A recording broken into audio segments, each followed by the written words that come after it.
Alors bonjour à tous, on se retrouve aujourd'hui pour ce webinaire du coup pour eFit. Donc je suis Lucas Boulogne, je suis chef de produit pour la gamme de nutrition sportive eFit. Aujourd'hui justement nous allons traiter le sujet de tout savoir sur les protéines et les acides aminés. Je ne suis pas seul pour ce webinaire, je serai accompagné du coup de Ségolène Assadian qui est la responsable R&D et innovation de la gamme eFit.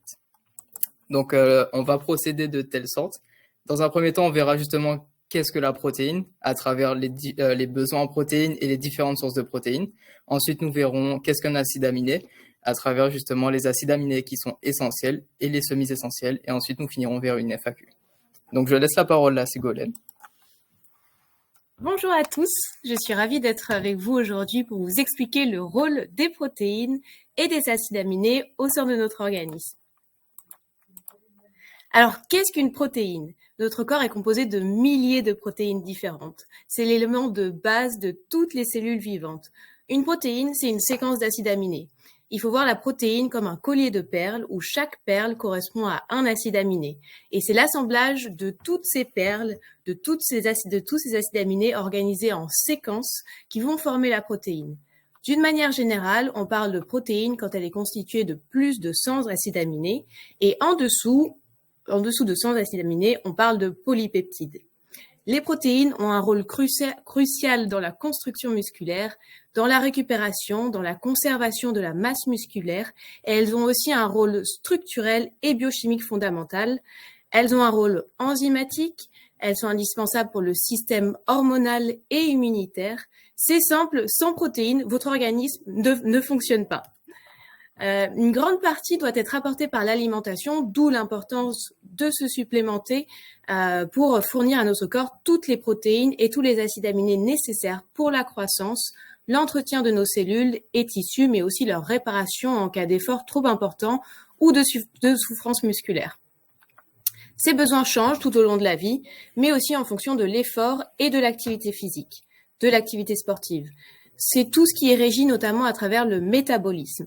Le métabolisme décrit toutes les réactions chimiques dans notre organisme. D'innombrables réactions chimiques se produisent chaque seconde.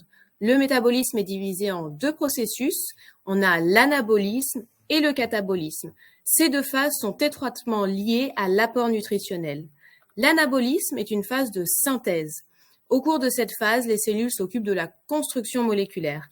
Les nutriments absorbés, glucides, protéines, lipides, sont utilisés pour la synthèse moléculaire des différents constituants de l'organisme.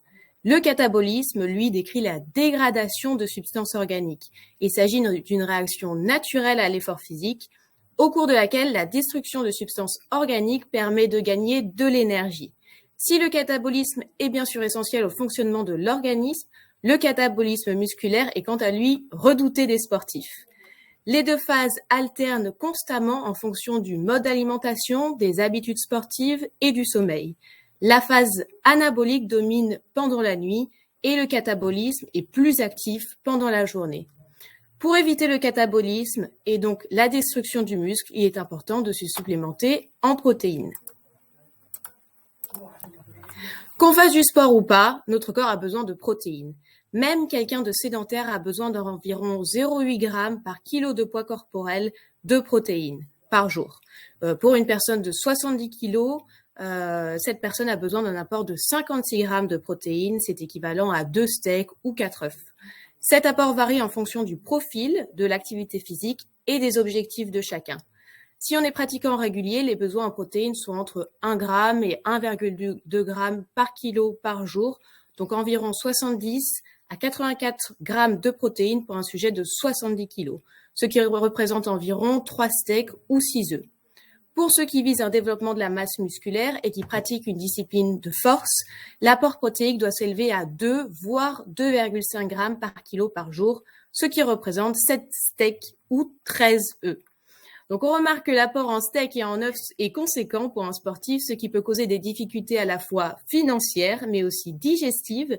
Cela peut créer une lourdeur au niveau de l'estomac, voire une inflammation. La supplémentation sous forme de shaker protéiné permet d'apporter un apport suffisant en protéines sans causer de problèmes digestifs.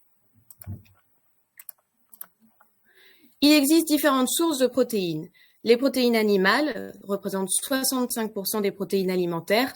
On les retrouve dans la viande, le lait, les produits laitiers, le poisson, l'œuf. Elles ont une très bonne digestibilité, elles sont riches en acides aminés essentiels. On a également les protéines végétales qu'on retrouve dans les céréales, les légumes secs. Elles ont dans l'ensemble une moins bonne digestibilité que les protéines animales, une moins bonne teneur en acides aminés. Les légumes secs et le soja sont pauvres en méthionine et le riz est pauvre en lysine. Donc, dans le cadre des régimes véganes, il est donc important de varier les sources de protéines et de toujours mixer les protéines issues de légumes secs, soja et riz, car la lysine et la méthionine sont deux acides aminés essentiels et on sait qu'un manque en acides aminés essentiels entraîne une diminution d'absorption des autres acides aminés essentiels. Il est donc important de varier les sources pour avoir un apport complet et équilibré de tous les acides aminés. Au-delà de la source, il est important de sélectionner une bonne qualité de protéines. Pour évaluer la qualité d'une protéine, on prend en compte l'indice chimique qui traduit la richesse en acides aminés essentiels. La protéine de référence est la protéine d'œuf, plus précisément de blanc d'œuf, puisqu'elle contient en quantité suffisante tous les acides aminés essentiels dont l'organisme a besoin. Son indice chimique est de 100. Par exemple, l'indice chimique du bœuf est de 80 et l'indice chimique du soja est de 74. En parallèle de cet indice chimique, pour évaluer la qualité, on peut prendre en compte l'aminogramme, qui est la carte d'identité des protéines. L'aminogramme est la liste et les quantités de chaque acide aminé présent dans la protéine. Pour une protéine déterminée, la première étape consiste à analyser son aminogramme, regarder les acides aminés essentiels présents. On compare ensuite à la protéine de référence qui est la protéine d'œuf. Si un des acides aminés essentiels est manquant ou déséquilibré, les autres acides aminés sont moins bien assimilés et l'indice chimique est inférieur à 100. Les deux autres paramètres qui entrent lorsqu'on parle de qualité de protéines sont souvent la solubilité et la digestibilité. Les protéines ont des vitesses d'assimilation variées. L'œuf, par exemple, a une vitesse d'assimilation relativement rapide, environ 2 heures. Elle va être indiquée pour la croissance musculaire, donc l'anabolisme. En ce qui concerne les protéines de lait, les caséinates, qui sont des protéines à assimilation lente, entre 4 et 8 heures, sont indiquées en cas de séchage pour leur action anticatabolique. Elles vont protéger les muscles. Le concentrat de whey a une vitesse d'assimilation rapide, 1 heure. Elle va donc avoir une action anabolique, tout comme l'isolat de whey, et vont être indiquées pour la croissance musculaire. Enfin, les protéines végétales ont une assimilation semi-rapide. Elles vont davantage être indiquées pour le séchage et vont avoir une action anticatabolique. On va revenir sur les protéines de lait, car ce sont les protéines les plus consommées par les sportifs. Le lait est composé du caillé et du petit lait. Le caillé correspond à la partie solide. Elle contient les caséinates, donc les protéines à assimilation lente. Les caséinates sont les principales protéines du lait. Dans 1 litre de lait, on a environ 80% de caséine. Ce sont des protéines à assimilation lente, donc idéales pour sécher, tout en protégeant nos muscles. Le lait est composé donc du caillé et du petit lait. Le petit lait, partie liquide du lait, correspond au lactosérum ou whey en anglais. C'est la partie liquide des yaourts nature qu'on a tendance à jeter et qu'il ne faut absolument pas jeter car il est bourré de protéines. C'est à partir du lactosérum qu'on obtient le concentrat, l'isolat et l'hydrolysa.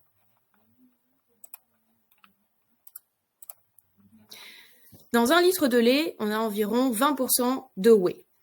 Il existe 3 grands types de whey issus de différents degrés de filtration. Le concentrat, issu d'ultrafiltration, composé de 70 à 80% de protéines, à assimilation rapide, environ 1 heure. L'isolat, qui provient d'une filtration encore plus importante, de texture encore plus fluide, qui procure une meilleure digestibilité, est assimilé en environ 30 minutes. Et enfin, l'hydrolysa, une whey prédigérée par des protéases. Les protéases sont les enzymes qui découpent les protéines. On obtient des di- et des tripeptides de whey à vitesse d'assimilation extrêmement rapide, environ 20 minutes. Vous l'aurez compris, les protéines sont très importantes pour le sportif. Les protéines sont composées d'acides aminés, certains plus essentiels que d'autres. Les acides aminés sont les perles constituant le collier, ce sont les éléments constitutifs des protéines. Il existe 20 acides aminés, 9 sont dits essentiels car l'organisme ne sait pas les fabriquer. Ils doivent donc obligatoirement être apportés par l'alimentation. Les acides aminés dits non essentiels sont, eux, synthétisés par l'organisme.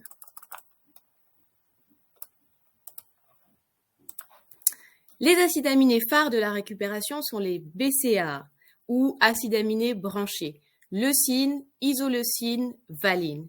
Ils représentent 35% des acides aminés totaux dans les fibres musculaires. Quand on fait un exercice musculaire particulièrement intense, des microdéchirures peuvent apparaître au niveau des fibres musculaires. Les BCAA vont agir comme un pansement sur ces microdéchirures. La leucine est toujours majoritaire dans les BCAA car c'est l'acide aminé le plus important. En effet, c'est elle qui déclenche la synthèse des protéines, indispensable à la progression et à la prise de muscle. L'isoleucine et la valine potentialisent son action. Elles interviennent essentiellement dans les métabolismes énergétiques durant l'entraînement et pendant tout le processus de récupération. Elles sont un véritable soutien anabolique. Les BCAA sont à prendre avant l'entraînement pour limiter les courbatures ou après l'entraînement pour réparer les microlésions musculaires. Un apport en BCAA permet aux muscles de se régénérer plus rapidement après l'effort, permettant une plus grande fréquence d'entraînement, plus d'intensité et nécessairement une meilleure progression. Alors, quel est le ratio optimal pour les BCAA? Les BCAA sont présents dans le corps au ratio 2-1-1. Donc 2 portions de leucine, 1 portion d'isoleucine et 1 portion de valine. C'est la teneur naturelle qui permet aux muscles de se développer, de se reconstruire et de disposer de suffisamment d'énergie pour la performance. Si les BCAA naturellement présents dans le corps sont au ratio de 2-1-1, certaines situations nécessitent un dosage supérieur en leucine. C'est le cas des entraînements fonctionnels comme le crossfit, la musculation et tous les sports qui nécessitent une manipulation de charges lourdes ou des temps de récupération réduits. En augmentant la teneur en leucine dans vos BCAA, vous augmentez proportionnellement votre capacité à mieux utiliser l'énergie, à mieux synthétiser les protéines et à mieux récupérer. Les BCAA 4-1-1 vont alors avoir un effet anticatabolique et prévenir la dégradation musculaire. Le ratio 8-1-1 est particulièrement utile pour les personnes en prise de masse. Ce processus de prise de poids implique en effet une consommation supérieure en hydrates de carbone. Les glucides sont particulièrement importants pour augmenter les niveaux d'énergie et pour favoriser une meilleure synthèse de protéines. La leucine est un acide aminé qui stimule la sécrétion d'insuline, l'hormone de stockage par excellence. Plus les apports en acides aminés sont importants, plus le corps est capable de stocker de l'énergie sous forme de glycogène musculaire et hépatique. Les BCAA 8-1-1 sont ainsi particulièrement indiqués pour les personnes en prise de masse, les athlètes soumis à des entraînements fréquents et intensifs, les sportifs qui ne consomment pas suffisamment de protéines et les sportifs qui consomment de grandes quantités de glucides.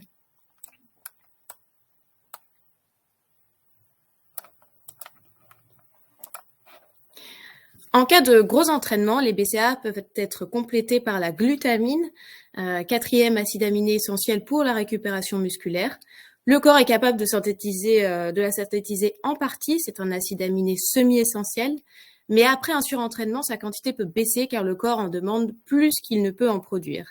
Donc après un exercice intense, les réserves de glutamine peuvent baisser, d'où l'intérêt de se supplémenter. Le rôle de la glutamine est d'inhiber l'enzyme responsable de la destruction du muscle. Elle va protéger le muscle et donc lutter contre le catabolisme. Le produit Recovery Max IFIT est intéressant pour le sportif car il apporte 5 grammes de BCAA et 2 grammes de glutamine. Autre acide aminé indispensable pour le sportif, c'est l'arginine. L'arginine est précurseur de NO, un agent dilatateur des vaisseaux sanguins. Elle va permettre une vasodilatation et donc une meilleure circulation du sang et un approvisionnement en oxygène jusqu'aux muscles pendant l'entraînement. Elle va donc permettre de meilleures performances et une meilleure endurance. L'arginine contribue également à la synthèse musculaire. Elle favorise la production naturelle de l'hormone de croissance, ce qui est intéressant puisque l'hormone de croissance a un rôle dans la croissance musculaire et la dégradation des graisses. Des études ont montré que les niveaux de l'hormone de croissance avaient augmenté après la supplémentation en arginine. Et en combinaison avec de l'exercice, la réponse de l'hormone de croissance est plus grande, ce qui entraîne une augmentation de la densité osseuse, de la masse musculaire et une diminution de la graisse corporelle. On peut trouver de l'arginine dans différentes céréales comme le riz brun, le soja, mais aussi dans les viandes rouges, les poissons et les noix. On trouve des dosages adaptés aux sportifs dans le produit pré-workout iFit avec 2 grammes d'arginine et un complexe booster avec citrulline, créatine, ornithine, ainsi qu'un complexe vitaminique.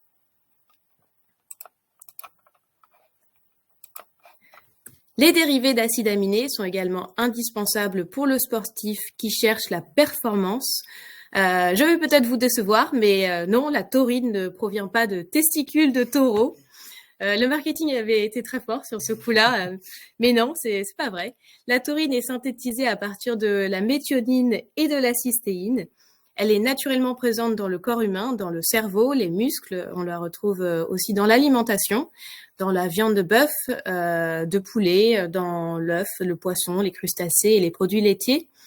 Elle a de nombreux rôles. Elle intervient dans la régulation du glucose, dans le fonctionnement des yeux, du cerveau, l'assimilation des lipides, la modulation anti-inflammatoire, le métabolisme énergétique, la modulation de la réponse antioxydante et elle soutient le système immunitaire. Elle a un rôle important chez le sportif car elle intervient dans la contraction musculaire, elle améliore les performances sportives et améliore la récupération. La taurine, consommée en quantité raisonnable, ne présente pas d'effets secondaires chez les personnes en bonne santé. Elle est seulement déconseillée en cas d'insuffisance cardiaque, de troubles de la thyroïde ou d'épilepsie. Les concentrations plasmatiques de la taurine augmentent environ 10 minutes après l'ingestion et atteignent généralement un pic au bout de 1 heure après l'ingestion. Donc, la taurine présente le plus souvent sous forme de poudre ou de gélule. Les dosages recommandés sont le plus souvent entre 2 et 3 grammes par jour. Il est conseillé de ne pas dépasser 5 grammes par jour. Autre dérivé d'acide aminé phare chez le sportif, c'est la créatine. La créatine, bien évidemment, c'est l'un des plus populaires. Elle est synthétisée à partir de la glycine, de l'arginine et de la méthionine. C'est une substance naturellement présente dans l'organisme, notamment dans le foie, le pancréas et les reins. Elle favorise la rétention d'eau dans les muscles, ce qui va engendrer une augmentation du volume musculaire. Elle est transformée et stockée sous forme de créatine phosphate, puis régénérée lors d'un effort intense. La libération d'un phosphate va intervenir dans la resynthèse de l'ATP. ATP, adénosine triphosphate. L'ATP, c'est le carburant, c'est l'apport énergétique aux cellules musculaires. La créatine va donc permettre des efforts explosifs. Elle va permettre une augmentation de la masse musculaire et l'augmentation des performances sportives, surtout pour des exercices intenses et de courte durée. On retrouve de la créatine dans notamment la viande rouge. Dans 1 kg de viande rouge, on a environ 5 grammes de créatine. Notre organisme produit 1 à 2 grammes de créatine par jour, mais la supplémentation est idéale pour les personnes qui font de la musculation. La créatine ne fait pas partie des substances dopantes du Code mondial antidopage. La DGCCRF autorise depuis 2005 la créatine monohydrate à raison de 3 grammes par jour dans les compléments alimentaires et les protéines. Il faut savoir qu'en pratique, les sportifs de haut niveau sont plus sur des dosages plus importants, comme 5 grammes de créatine par jour. Le produit pré-workout d'IFIT contient 3 grammes de créatine associés à de l'arginine, de la carnitine, de la taurine et des extraits de plantes énergisantes. Je repasse la main. Alors, merci Sego pour cette belle présentation. Je reprends la main simplement pour vous expliquer rapidement les différentes protéines et formes de protéines que nous, on a. Donc, il faut savoir que dans un premier temps, et c'est notre best-seller aussi, on a la Pure Whey, donc qui est 100% de whey, donc comme Ségolène vous l'a expliqué. Elle contient 80% de protéines, c'est 2 sources de whey, donc essentiellement de l'isolat de whey et du concentrat de whey, et dans lequel on retrouvera 7 grammes de BCAA par shaker pour favoriser justement la récupération musculaire également. Ensuite, on aura la Pure Isolate, donc c'est le top de la whey en fait tout simplement puisque elle contient 86% de protéines, c'est une source 100% isolat de whey. avec 6 grammes de BCA par shaker également pour favoriser la récupération musculaire et également une assimilation beaucoup plus rapide, voire même ultra rapide et qui est très pauvre en lactose pour les personnes un peu plus intolérantes au lactose. Ensuite, on aura pour l'aspect un peu plus sèche la caséinate. Donc, c'est 100% de caséine micellaire, 76% de protéines, qui est pauvre en sucre et en lipides, d'où le fait que ce soit plus agréable pour les périodes de sèche. Il y aura 5 grammes de BCA par shaker, une synthèse de protéines maximale. L'objectif, c'est vraiment d'avoir une supplémentation aussi en actifs brûleurs comme la carnitine et la caféine, qui vont justement permettre un séchage encore plus rapide. Sous le même principe et sous une autre forme aussi, on aura la milk and egg, où on a 75% de protéines avec 3 sources de protéines. Ce qui là fait vraiment la grosse différence avec la caséinate, c'est qu'on aura de la caséinate, on aura de l'isolate et du blanc d'œuf. Donc il faut savoir que ça reste également pauvre en sucre et en lipides, avec également 5 grammes de BCA par shaker et une synthèse de protéines maximale, avec un séchage forcément encore plus rapide, puisqu'il compose également des mêmes actifs brûleurs.